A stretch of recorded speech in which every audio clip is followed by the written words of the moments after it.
Yo, what's up guys? Teacher Paul over here, and today we are reacting to Denmark. Let's learn a little bit about Denmark. This is Geography Now. If you guys are not subscribed yet, go ahead and subscribe, like this video, and let's see. I don't know much about Denmark. I've never been to Denmark. Actually, I don't know anything about Denmark. Oh, why don't I know a lot about Denmark though? I don't know. I wasn't very good at geography. And I never had any friends from Denmark. So, yeah, this is gonna be a first. Let's go. Remember in the Angola episode I mentioned how I went to Denmark one time and bought a sandwich that was $21? Well, this was that sandwich, and my reaction was like, $21? Oh, this better be the best sandwich I've ever had in my life. Was it? You got lucky. It was. It's time to learn geography now! Hey everybody, I'm your host Barbie, Legos, Vikings, and Roll Roll mit Flor. We got a lot to cover, so let's jump in.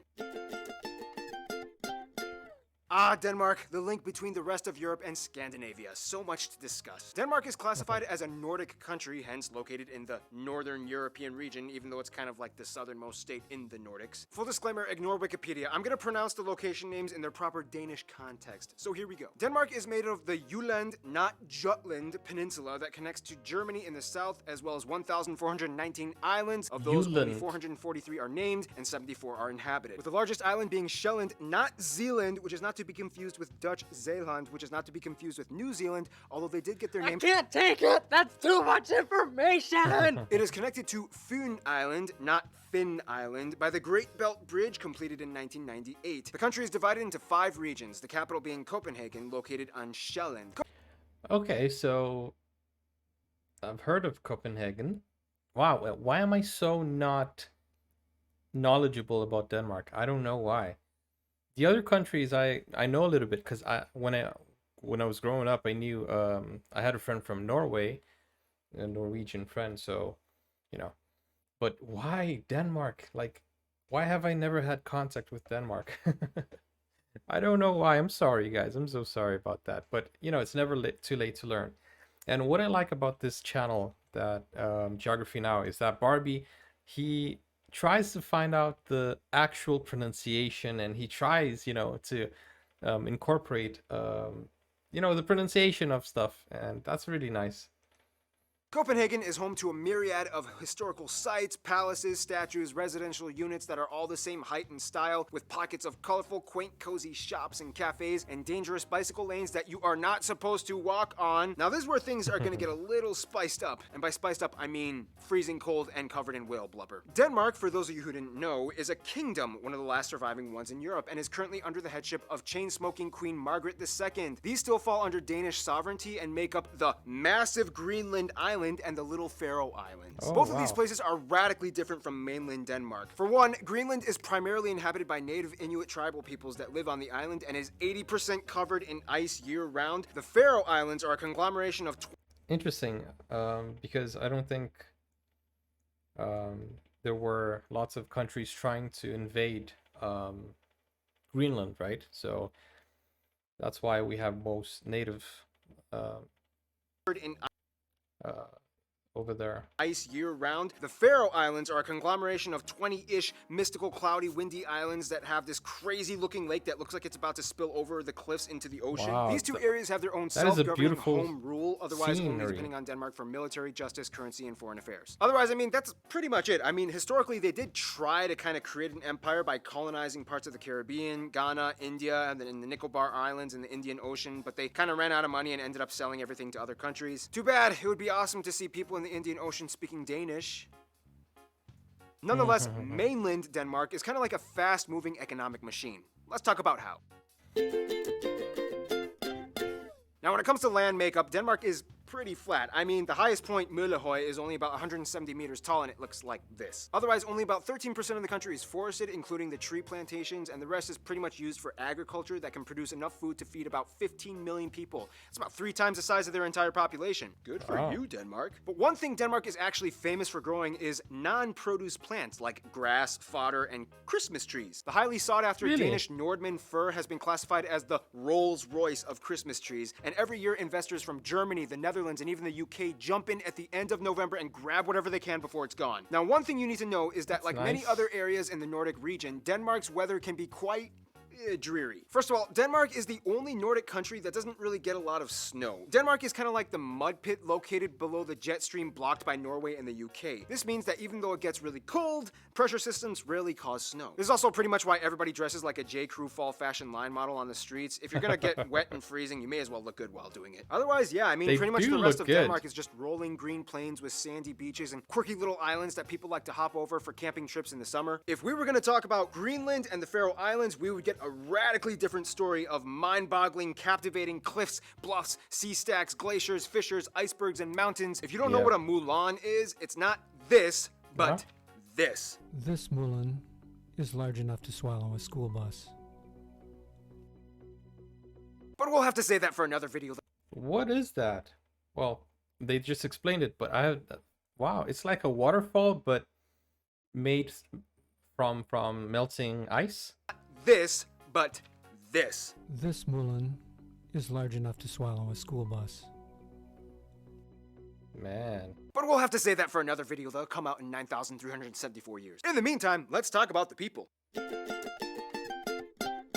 Now this is gonna get really fun. Denmark's people are really unique in their cultural, historical, and postmodern upbringing. First of all, the country has about 5.7 million people and is one of the highest taxed countries in the world. Oh, about we're 89% gonna of the talk country about identifies tax. as ethnically Danish, about 11% are others. Some of the largest groups in the other category being the Polish, Germans, Turkish, Romanians, Iraqis, and Afghans. Now when it comes to Danish culture, there's a lot behind it, but in a nutshell, Vikings. Vikings pretty much had their start in what is now present-day Denmark, and whom pretty much dominated all of the Nordic regions as far as Newfoundland in Canada to Estonia. Which is why most of the Nordic states and regions can pretty much understand each other when they talk. Danes, Swedes, Oh, that- Norwegians, and That explains a lot, because we've had this discussion here on the channel that you guys can understand each other, and then somebody even posted a graph where you could see the percentage of differences, and somewhere as low as 1% or something like that.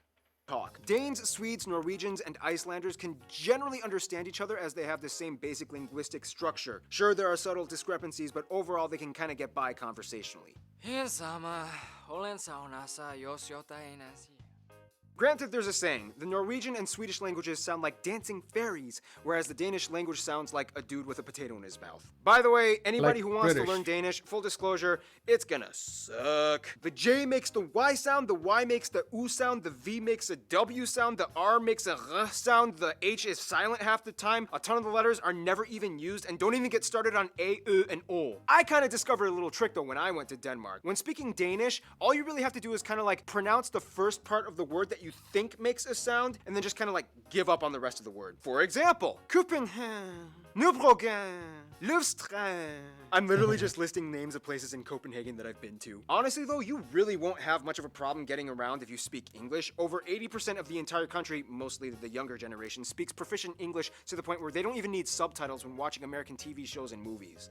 Wow, 80%. Man, you know, in my country, 2% speak proficient English. Man. Well, that's a good thing. We have people from Denmark here that that normally when I say, "Oh, do you guys need subtitles?" They're like, "Nah, we got it." Most of us speak English.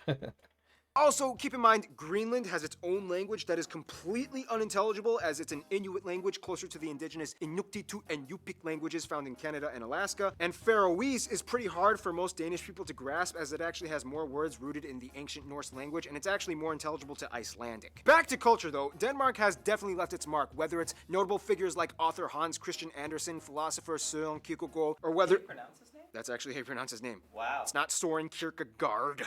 It's... Or whether it be the invention of the loudspeaker. His name. Wow. It's Christian Andersen, philosopher Søren Kierkegaard, or whether... Pronounce his name? That's actually how you pronounce his name. Wow. It's not Søren Kierkegaard. It's... Or whether it be the invention Wow. of the loudspeaker, or Legos, or their love of handball. Legos? Wait. Legos? It's Danish. Wow. It's...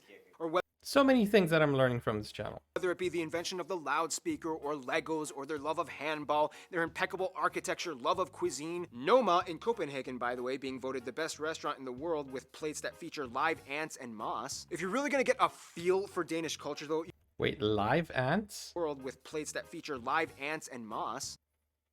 But they're not moving. They're not walking around. They're just stunned, right? Or else that would be hard for you to eat.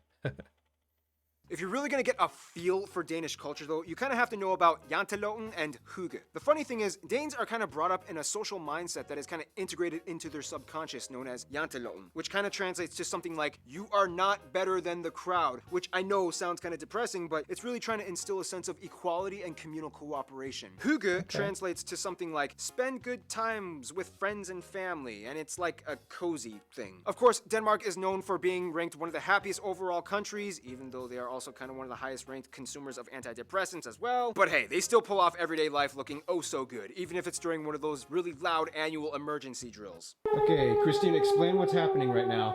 Denmark is testing the sirens for warfare. Yeah, when we're being attacked by the Germans again. I'm scared. I'm really, really scared right now. Let's run to the security basement. The Germans are coming! Speaking of Germans, Wait, that's a real thing? They test out their sirens? I have never heard of a country doing that. That is so cool. It's like a drill, nationwide drill. Wow. Oh, and I was gonna say something that we saw that Sweden also has like a word for not boasting, right? I forgot the word. I forgot the word, but I know that they have that idea of not, I think it's the same concept, right? Not being better than the crowd or not talking about their achievements. Yeah, I like that mindset. By the way, I want to give a shout out to Sarah Wilson.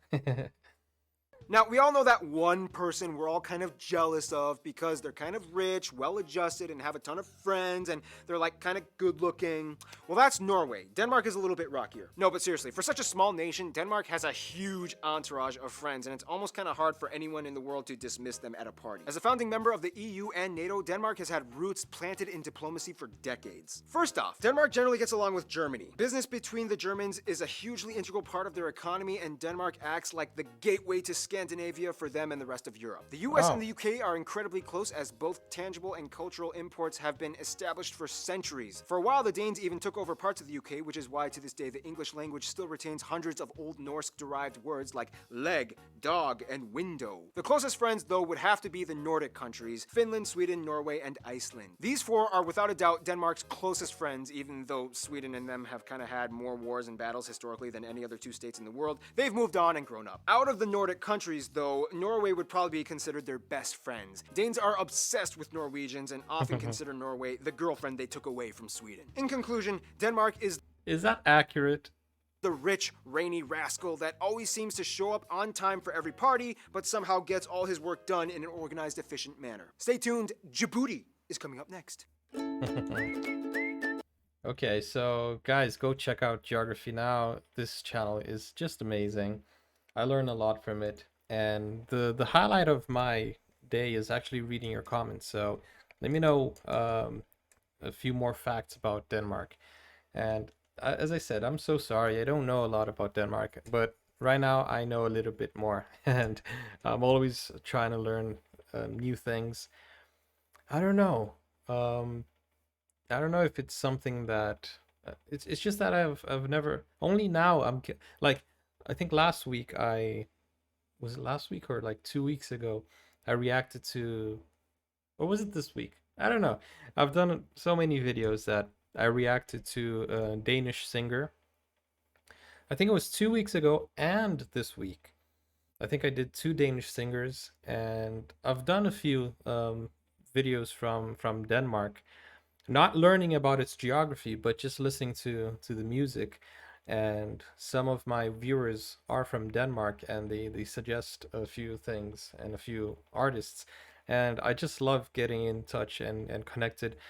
But I feel right now I kind of feel a little bit embarrassed for not knowing much about Denmark.